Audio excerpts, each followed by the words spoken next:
اے داؤد، ہم نے تم کو زمین میں خلیفہ بنایا ہے تو لوگوں میں انصاف کے فیصلے کیا کرو اور خواہش کی پیروی نہ کرنا کہ وہ تمہیں اللہ کے رستے سے بھٹکا دے گی۔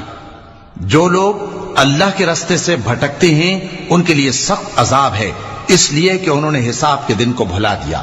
اور ہم نے آسمان اور زمین کو اور جو کائنات ان میں ہے اس کو بے مقصد نہیں پیدا کیا۔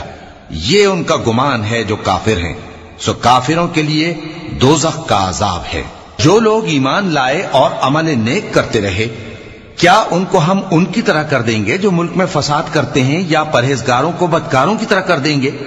یہ کتاب جو ہم نے تم پر نازل کی ہے بابرکت ہے، تاکہ لوگ اس کی آیتوں میں غور کریں اور تاکہ اہل عقل نصیحت حاصل کریں۔ اور ہم نے داؤد کو سلیمان عطا کیے، بہت خوب بندے تھے اور وہ اللہ کی طرف بہت رجوع کرنے والے تھے۔ جب ان کے سامنے شام کو اصیل گھوڑے پیش کیے گئے تو کہنے لگے کہ میں نے اپنے پروردگار کی یاد سے غافل ہو کر مال کی محبت اختیار کی، یہاں تک کہ آفتاب پردے میں چھپ گیا۔ بولے کہ ان کو میرے پاس واپس لاؤ۔ پھر ان کی ٹانگوں اور گردنوں پر ہاتھ پھیرنے لگے۔ اور ہم نے سلیمان کی آزمائش کی اور ان کے تخت پر ایک دھڑ سا ڈال دیا۔ پھر انہوں نے اللہ کی طرف رجوع کیا اور دعا کی کہ اے پروردگار، مجھے معاف فرما اور مجھ کو ایسی بادشاہی عطا فرما کہ میرے بعد کسی کو شایع نہ ہو، بے شک تو سب کچھ عطا فرمانے والا ہے۔ پھر ہم نے ہوا کو ان کے زیر فرمان کر دیا کہ جہاں وہ پہنچنا چاہتے ان کے حکم سے نرم نرم چلنے لگتی، اور جنوں کو بھی ان کے زیر فرمان کیا۔ یہ سب عمارتیں بنانے والے اور غوطہ مارنے والے تھے، اور کچھ دوسروں کو بھی جو زنجیروں میں جکڑے ہوئے تھے۔ ہم نے کہا یہ ہماری بخشش ہے، چاہو تو احسان کرو یا رکھ چھوڑو، تم سے کچھ حساب نہیں ہے۔ اور بے شک ان کے لیے ہمارے ہاں قرب اور عمدہ ٹھکانہ ہے۔ اور ہمارے بندے ایوب کو یاد کرو جب انہوں نے اپنے رب کو پکارا اور کہا کہ شیطان نے مجھ کو ایذا اور تکلیف دے رکھی ہے۔ ہم نے کہا کہ زمین پر لات مارو، دیکھو یہ چشمہ نکل آیا، نہانے کو ٹھنڈا پانی اور پینے کو بھی۔ اور ہم نے ان کو اہل و عیال اور ان کے ساتھ اتنے ہی اور بخشے۔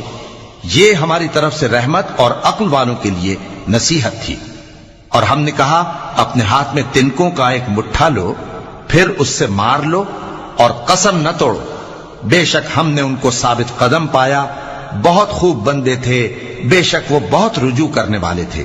اور ہمارے بندوں ابراہیم اور اسحاق اور یعقوب کو یاد کرو جو قوت والے اور صاحب نظر تھے۔ ہم نے ان کو ایک صفت خاص آخرت کے گھر کی یاد سے ممتاز کیا تھا، اور وہ ہمارے نزدیک منتخب اور خوبی والوں میں سے تھے۔ اور اسماعیل اور الیسع اور ذوالکفل کو یاد کرو، اور یہ سب بھی خوبی والوں میں سے تھے۔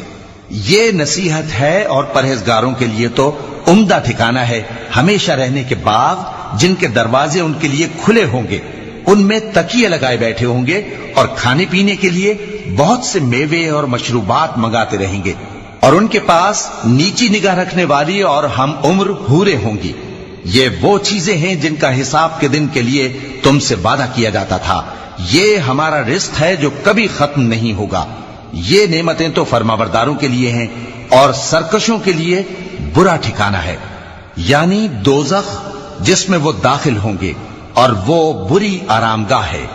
یہ کھولتا ہوا گرم پانی اور پیپ ہے، اب اس کے مزے چکھیں، اور اسی طرح کے اور بہت سے عذاب ہوں گے۔